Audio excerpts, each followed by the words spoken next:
I was definitely a part of a clique, and we all had our friend groups, but I tried really hard to branch out and be friends with a lot of people. I'm a huge Rachel McAdams fan. I was so young in Bring It On. I didn't know what I didn't know.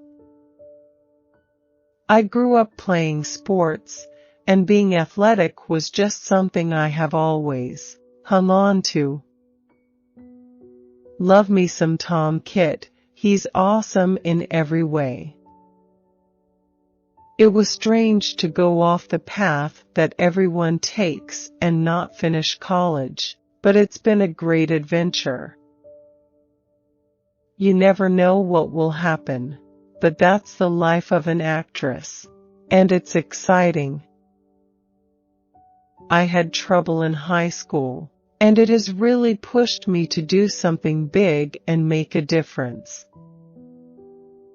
My high school experience, and I think a lot of people feel this way, was complicated and intense, and I learned a lot about female relationships during that time. There is power in having a friend group because you have this bond that helps you navigate girl world, and it creates safety and self-esteem. But if you speak up to the leader, you risk that social isolation or not having a group and feeling really left out. I'm sure I tried being mean at one point, and I don't think it worked. It's too much work.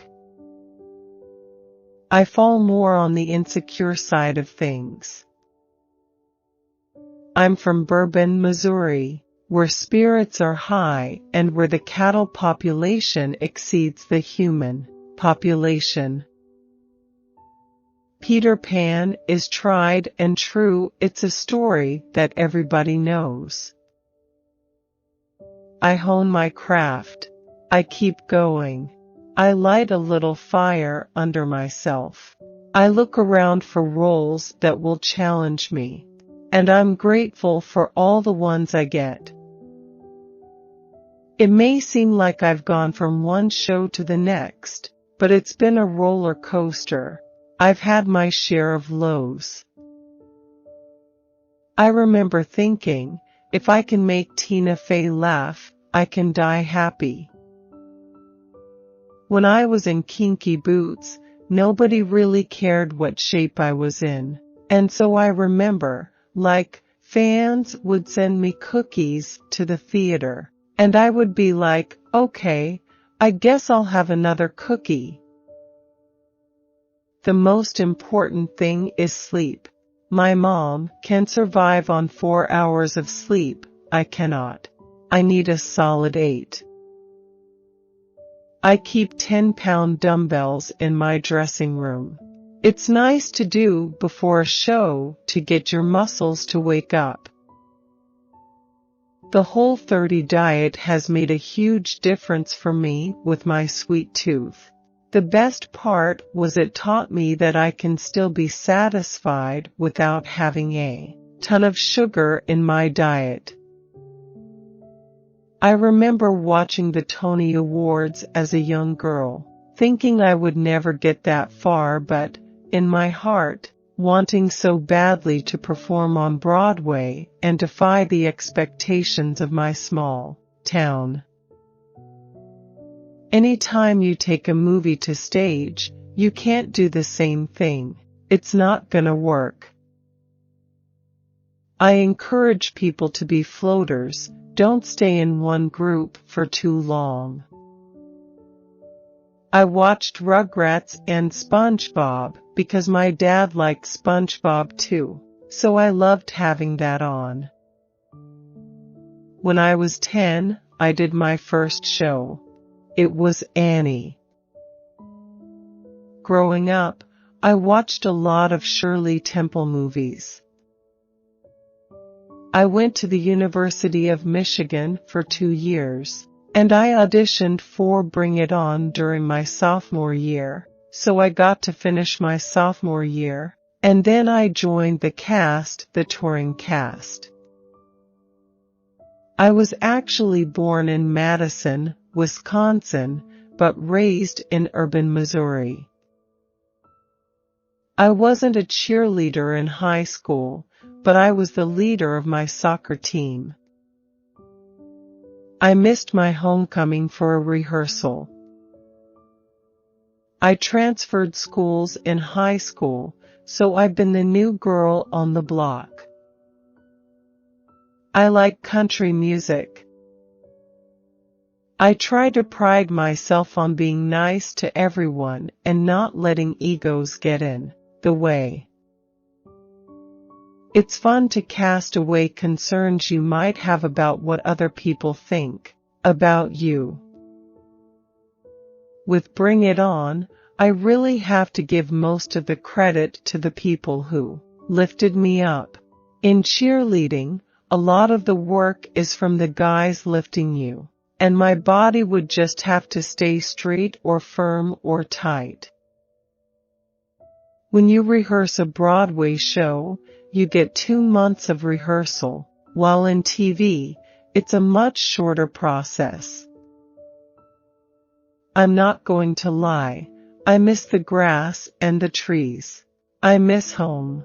On a Sunday morning, you could chill on the deck and listen to people mowing their lawns. It was very serene. I would sing every chance I got in the car. Before bed, I even remember memorizing my address to songs. When I was little, my mom made all of my costumes. I think my best memory was taking my baby sisters trick-or-treating for the first time. I have twin sisters who are 12 years younger than me, so watching them grow up has been a big highlight. I was sort of a floater in high school. I feel like I tried my hand at all the different stereotypes or cliques. I'm grateful for the experience to walk in all those different shoes. I really just love dumb humor. I watch a lot of SNL. I do think, in any industry, when you put too much pressure on the source of your happiness coming from your work, you're going to run into a wall. It's easy to think that once you have success, then happiness will just hit like a wave over you. I don't think that's the case, or at least, when I achieved my first dream, that wasn't the case. I am from a really small town where theater wasn't super cool, I would say. Maybe undervalued? So, I would drive into St. Louis, where it was cool. I would go to these all-boys schools where they needed girls in their shows, and I would do my shows there. I think I always told myself I would audition for the top musical theater schools, and if I didn't get into one of my top 5 schools, that would be my sign. More and more, I find that I love doing comedies. That instant gratification that you get on stage when they laugh at you feels really good. Anytime you have a platform or any influence, it's really important to use and make the most of it. I was valedictorian of my class until I switched to a neighboring high school, but I maintained the grades and involvement. Switching schools was tough. Growing up, my father coached my basketball team, and my mother drove me into St. Louis for various rehearsals between musical productions and Radio Disney. The whole college process for musical theater majors is much different than others. The school sort of chooses you. Everyone knows which schools are the top schools and what tier each one is in. So if you get into a good school, you put it on your resume, and you already have a great reputation when you get to New York. When you're young, It's hard to see the reality behind such a demanding career, but I loved it, and I couldn't see myself doing anything else. So in my mind, from the minute I had to seriously start thinking about my future, I knew musical theater was it for me.